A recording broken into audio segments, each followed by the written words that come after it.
mucho más aquí y entramos en materia con nuestra invitada, como siempre, Annelisa Villalas, con esos temas de niños que nos encanta a todos los padres que tenemos la oportunidad de escucharte. Bienvenida, Annelisa. Y hoy vamos a hablar precisamente de de lectura comprensiva, la comprensión de la lectura. En las primeras etapas es vital para los padres, sobre todo cuando están en los primeros años y están aprendiendo a leer. Bienvenida oficialmente a la Cocina de Ají. Muchas gracias. Qué interesante que es la lectura y todo ese proceso de aprender a leer y escribir. Y realmente es de los aprendizajes que nos sirven para el resto de la vida. Es de los temas más importantes que ocurren cuando uno está en la infancia, ¿sí? Y entonces, algo que hemos estado notando muy frecuentemente es que muchos niños aprenden a leer y pueden ir leyendo y diciendo todas las palabras, pero no están comprendiendo lo que leen, lo que están leyendo. Entonces, hay diferentes escenarios donde uno puede decir, bueno, puede ser que el niño tenga una dificultad para la comprensión del lenguaje, o sea que en general las palabras que usa, cuando las está usando, pues no las engancha apropiadamente con el objeto. ¿Y cómo podemos darnos cuenta de eso? Que eso está ocurriendo. Mira, por ejemplo, cuando le dices al niño, ve y busca la taza que está en la cocina y el niño regresa con un objeto que no es la taza.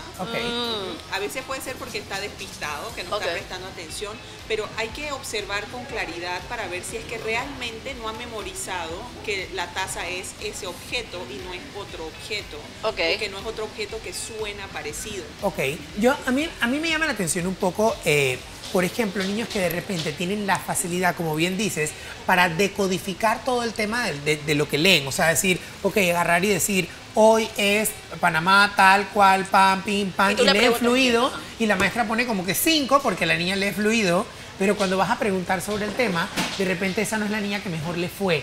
Entonces, pero obviamente se hace menos visible porque la mamá dice que no, es que a mi hija le pusieron 5 cuando se paró y leyó. Entonces, ¿cómo podemos saber que esto es realmente una preocupación? Porque siempre, lamentablemente, comparamos, ¿no? Entonces, como que hay el niño que lee súper rápido y súper bien y la niña que lee más o menos, pero lo importante es comprender, porque si al final no entiendes lo que estás leyendo, pues de nada sirve que lo hagas bonito. Exactamente, y a medida que uno va creciendo, o sea, cuando empiezas a leer es una situación distinta cuando ya tienes varios años de estar leyendo. Entonces, progresivamente el niño tiene que ir comprendiendo cada vez más lo que lee. Pero desde que está empezando a leer las primeras palabras, es bueno que le puedas preguntar al niño, ¿y qué entendiste de lo que leíste? ¿Qué te pareció? Para que el niño tenga que pensar sobre lo que está leyendo. Porque algo que ocurre muy fácilmente en la escuela es que memorizas y vas repitiendo, pero automáticamente, pero en realidad en el fondo no sabes bien qué es lo que estás aprendiendo, qué estás leyendo. Yo creo que la gente está memorizando solo para una nota. Exacto, para llenar el examen, para pararse con el libro enfrente de la maestra y leer corrido, entonces ya te sacaste la calificación. Pero cuando uno hace ejercicios de preguntarle al niño, ¿y qué te pareció? ¿Y qué tal si cambiamos la historia? ¿Qué le había pasado a la niña? Ah, se le derramó la leche en el piso. ¿Y qué tal si cambiáramos esa historia? ¿Qué inventarías tú? En ese momento, cuando uno hace esas preguntas, uno pone al cerebrito de ese niño a que empiece a pensar y que empiece a hacerse preguntas a sí mismo sobre lo que está leyendo. Lo mismo pasa si estás viendo televisión con un niño o si estás jugando con algo y le preguntas al niño, ¿qué entendiste de lo que pasó ahí? ¿Qué te pareció lo que dijo la mamá? ¿Qué te fijaste que ese niño se puso a llorar? ¿Por qué estaría llorando? Esa es la labor de nosotros como padres, reforzar eso, indagar también para entender. Pero yo tengo una pregunta, Annelisa. ¿Qué pasaría, por ejemplo, si hacemos todo esto? Y voy a meter un poco los rasgos de la personalidad. Hay, como todo, hay gente que habla más y hay gente que contesta cortado. Monosilábico. Y eso tiene que ver con la personalidad y todo. ¿Qué tal? O sea, ¿cómo diferenciar que esa no es la personalidad del niño, que simplemente, ¿cómo te fue? Bien. Y todo está, ¿qué diste? Matemáticas, español y no sé qué. ¿Y qué diste? Suma y resta. Porque hay niños que contestan así y de adultos son así. Entonces, ¿cómo diferenciar que es su personalidad o que realmente necesita un refuerzo para comprender lo que está leyendo? Apoyo. Fíjate que con los niños es bueno hacer todo jugando. Entonces, si estás jugando con títeres, si estás jugando con muñequitos, si se están disfrazando para jugar a algo, en esos momentos son justo las situaciones donde el niño va a decir si sabe y si no puede o no sabe o no está entendiendo, te vas a dar cuenta fácilmente. Sí. ¿Cómo hacemos también, en esa misma línea, cómo hacemos para que el niño no se atemorice a tener una respuesta incorrecta? Ajá. Sí, eso, le da temor. eso depende de la reacción del adulto. Si el adulto es agresivo con el niño, le regaña, le sube la voz o lo descalifica o le dice comentarios como ¿cómo es posible que tú no sepas que esto se llama una taza si todos los días tomamos?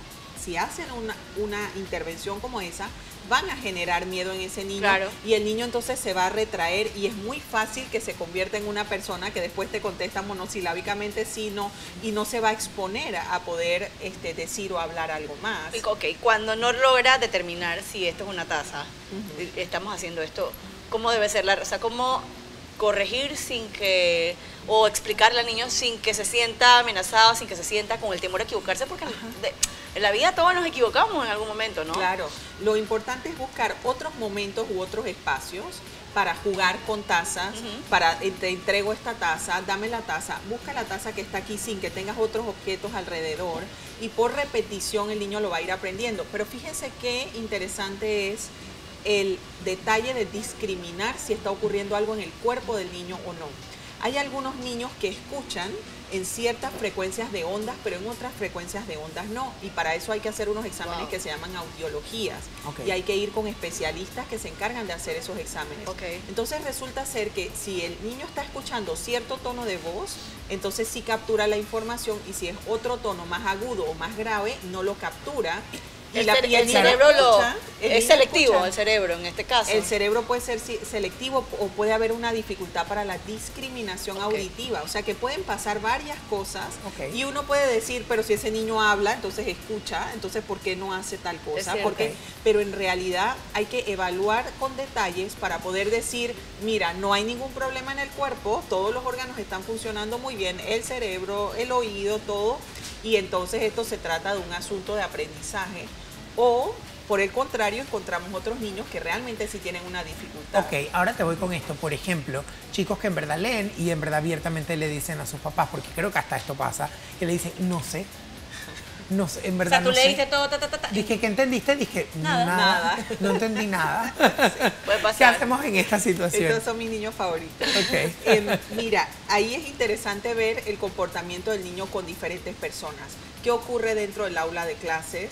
¿Qué ocurre en la terapia? ¿Qué ocurre cuando está con el padre? ¿Qué ocurre cuando está solo con la madre o solo con el padre o con los dos padres juntos? Porque también eso está hablando del nivel de comunicación que ese niño tiene con ese adulto. Entonces, nos podríamos ir a verlo como un problema en la parte de la comprensión de la lectura, o lo podemos ver como una relación entre esas dos personas que necesita expandirse para que haya mucha más apertura y haya mucha más comunicación.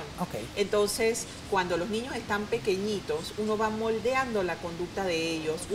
Lo que uno va haciendo va ayudando a esa personalidad a que esté un poco más abierta o a que esté un poco más cerrada, a que se genere más miedo o menos miedo al fracaso.